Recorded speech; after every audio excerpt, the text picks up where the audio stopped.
SIR শুনানির মধ্যেই ফের বিডিও অফিসে তাণ্ডব। উত্তর 24 পরগনার বাদুরিয়ায় বিডিও অফিসে ঢুকে AEROর গায়ে হাত, আঙুল উঁচিয়ে শাসানি। সুপ্রিম কোর্ট নির্বাচন কমিশনের কড়া নির্দেশের পরেও কিভাবে বিডিও অফিসে চড়াও? শুনানির শেষ লগ্নে কোথায় নিরাপত্তা? কি করছিল পুলিশ? ফের উঠছে প্রশ্ন।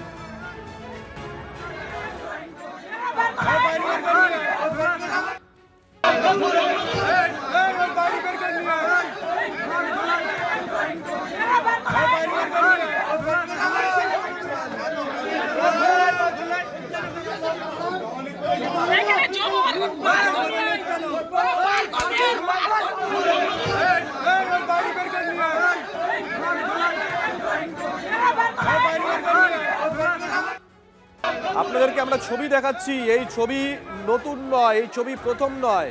ফারাক্কা থেকে শুরু, তারপরে চাকুলিয়া, ইটাহার, সন্দেশখালী 1 নম্বর ব্লক, শুধু জায়গাটা পাল্টিয়েছে, ছবিটা একই রয়ে গেছে।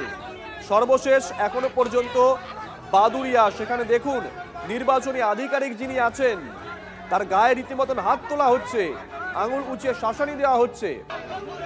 সুপ্রিম কোর্ট আর নির্বাচন কমিশনের কড়া নির্দেশের পরেও কিভাবে বিডিও অফিসে চড়াও হলেন এরা, এই প্রশ্ন উঠছে। শুনানির শেষ লগ্নেও সেই একই প্রশ্ন, নিরাপত্তা কোথায়, পুলিশ কি করছিল? তৃণমূলের দুষ্কৃতীদের হামলা, জেনে বুঝে আইন শৃঙ্খলা লাটে তুলে দিয়েছে রাজ্য প্রশাসন। এভাবেই আক্রমণ করেন শুভেন্দু অধিকারী। ফর্ম 7 নিয়ে বিজেপির বিরুদ্ধে 33 জন জীবিতকে মৃত দেখিয়ে নাম বাদে চক্রান্তের অভিযোগ তৃণমূলের। জেলা নির্বাচনী আধিকারিকের রিপোর্ট হলো মুখ্য নির্বাচনী আধিকারিকের দপ্তরে।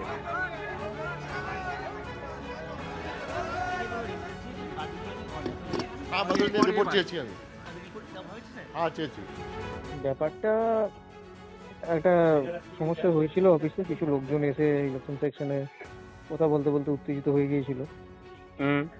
সেই ব্যাপারটা নিয়েই একটা কি হয়েছিল না হয়েছিল ওটা নিয়েই চিঠি চেয়েছে। যেটা ঘটেছিল সেটাই জানাবো। আমরা যেখানে যেখানে জানানোর জানিয়েছি, যা ব্যবস্থা নেওয়া নিশ্চয়ই হচ্ছে।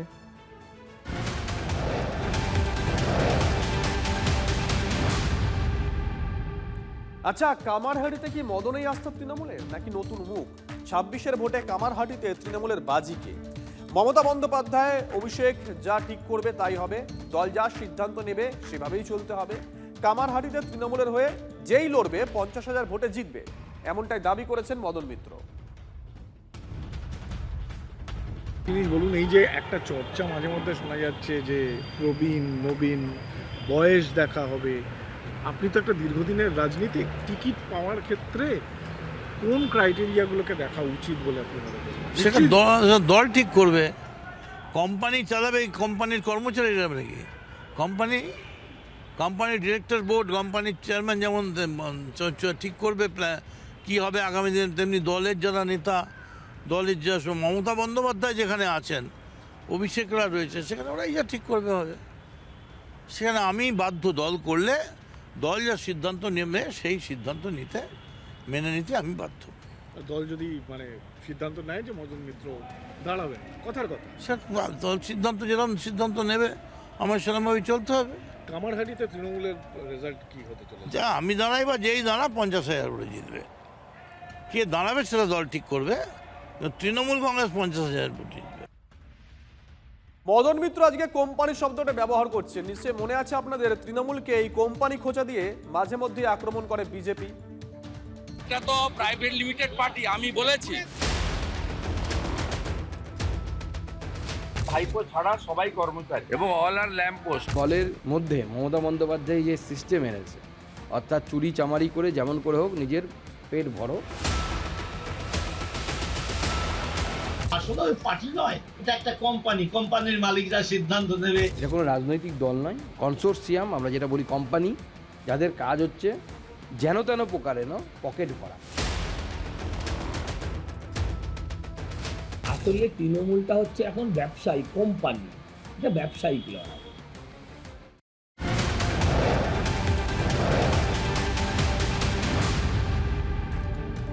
এদিকে দলের থেকে দূরত্ব বাড়লেও নিজেকে এখনই অবসরপ্রাপ্ত রাজনীতিক বলে মানতে নারাজ জেল ফেরত পার্থ চট্টোপাধ্যায়। প্রাক্তন শিক্ষামন্ত্রীর দাবি, তিনি কোনোদিনই রাজনীতিতে নিষ্ক্রিয় ছিলেন না, এমনকি জেলে থাকার সময়ও নয়।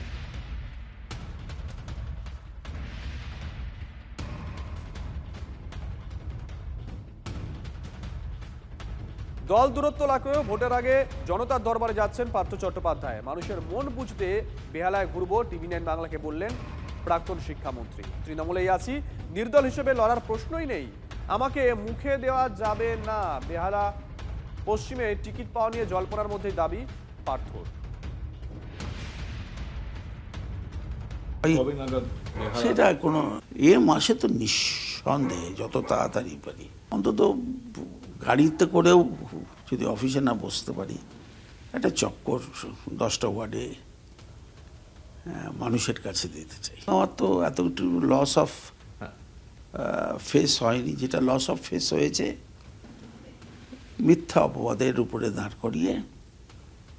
মানুষ যদি প্রশ্ন করে তার উত্তর দিতেই হবে, তারা আমায় জিতিয়েছে। হারাবার তো আমার তো কিছু নেই, আমি তো I have nothing to lose. আমি অবসরপ্রাপ্ত রাজনৈতিক ব্যক্তিত্ব নই। তাহলে আপনি সক্রিয় আছেন? ছিলামও, জেলে বসেও ছিলাম। আগামী দিনেও সক্রিয় হবেন? আমি কোনোদিনই নিষ্ক্রিয় ছিলাম না।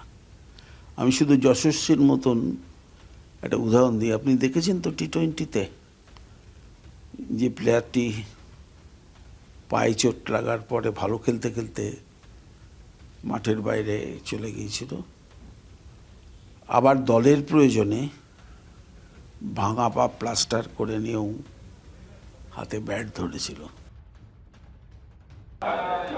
বেরোবেন, দেখুক এখন যে মানুষ কি বলছে। এত বাড়ি থেকে কোটি কোটি টাকা পাওয়া গেছে, এত বছর জেলে ছিল, জেল থেকে বেরোনোর পর মানুষ তাকে অ্যাকসেপ্ট করে কিনা বুঝতে পারবেন। এই তৃণমূল দলটা পুরো করাপ্টেড দল, এবং জেল ফেরত লোকও মানে টিকিটের কথা ভাবেন এবং জেতার কথা ভাবেন, তাই অবিশ্বাস। তৃণমূল থেকে যদি সততার প্রতীক হওয়া যায়, তাহলে জেলে থেকে সক্রিয় রাজনীতি করা যাবে না কেন? সেটা করা যায় না, সেটা করার জন্যই তো তৃণমূল। তৃণমূল সবচেয়ে সৎ দল, সততার প্রতীক, অথচ সবচাইতে বেশি দুর্নীতির গন্ধ তৃণমূলের ঘরে। না বোঝার কিছু নেই, সততার প্রতীক কথাটা আর ওরা লিখছেনও না। সেটা যদি মমতা ব্যানার্জির পক্ষে সম্ভব হয়, এমনকি ইস্ট জর্জিয়ার ডক্টরের লেখার পর সেটা তুলে নিয়েও যদি লজ্জাবোধ না থাকে, এমনকি 26 দিনের অনশন করার পরেও যদি কারোর ওজন না কমে, শরীর ঠিক থাকে, এগুলো যদি সব সত্য হয় এবং সম্ভব হয়, তাহলে পার্থ চ্যাটার্জি জেলে বসে সক্রিয় রাজনীতি করছেন, এর মধ্যে অসম্ভব কি আছে? নৈহাটিতে সেখানে বড়সড় আর্থিক প্রতারণা চক্রের হদিশ, গ্রেপ্তার 3 জন। ডিটেল নেব অনন্তর কাছ থেকে। অনন্ত, দেখো, নৈহাটি এই মারোয়ালিগড় এলাকায় একটি বাড়িতে ভারী ভাড়া করে এদের এই কাজকর্ম চলছিল। মূলত জামতারা গ্রুপের যে দল, সেই দলেরই একটি নেটওয়ার্ক এটাই পুলিশের ধারণা। গতকাল ডিটেকটিভ ডিপার্টমেন্ট ব্যারাকপুর পুলিশ কমিশনারেটে তারা গোপন সূত্রে খবর পেয়ে নৈহাটি থানাকে নিয়ে এই বাড়িতে হানা দিলেই যাকে 3 জনকে গ্রেপ্তার করে। তাদের নাম হচ্ছে নিসার হোসেন, শেখ জাভেদ এবং আসিফ আলী। এই 3 জনের থেকে পুলিশ 2টি ল্যাপটপ, 6টি মোবাইল এবং কয়েক লক্ষাধিক টাকা উদ্ধার করেছে। যদিও তদন্তের স্বার্থে পুলিশ এখনো তারা এই বিষয়টি প্রকাশ্যে আনেননি, তবে এদের সাথে আরো বড় নেটওয়ার্ক জামতারা গ্রুপ, যেটা তাদের সাথে নেটওয়ার্ক, এবং এই অঞ্চলে নৈহাটি অঞ্চলে আর কোন কোন জায়গায় এই নেটওয়ার্ক রয়েছে সেটাই তারা তদন্ত করে দেখছে। তবে এই 3 জনকে কিছুক্ষণ বাদেই ব্যারাকপুর আদালতে পাঠানো হবে। তবে এদের কাছ থেকে যে পরিমাণ টাকা উদ্ধার করেছে সেটা এখনো পুলিশ তারা প্রকাশ্যে আনেননি। তবে যে মোবাইল উদ্ধার করেছে, সেই মোবাইল টাওয়ার দেখে তাদের বোঝা যাচ্ছে যে বেশ কিছু মানুষ, অর্থাৎ মানুষকে বোকা বানিয়ে তাদের অ্যাকাউন্ট থেকে তারা টাকা তুলে নিত, এবং এটা শুধু এই রাজ্যে নয়, সারা দেশের সাথে এদের কানেক্ট রয়েছে। নজর রাখো। করবে সেটা ঠিক করবে, আমি সেটাই চাইছি। আমি কারোর হয়ে আমি বলতে যাব না, কারণ আমি এসব পক্ষে নয়। আমি আগাগোড়াই, আজকে আমি 35 বছর কাউন্সিলর, আমি এইসব দিকে সবসময় আমি অ্যালার্ট থাকি। আমি এসব মানে অন্যায়ের প্রতিবাদ আমি করি, আগে করতাম, এখন আমি করব। আমি কারোর পক্ষে বলবো না, পুলিশের যেটা করণীয় সেটা পুলিশ করবে।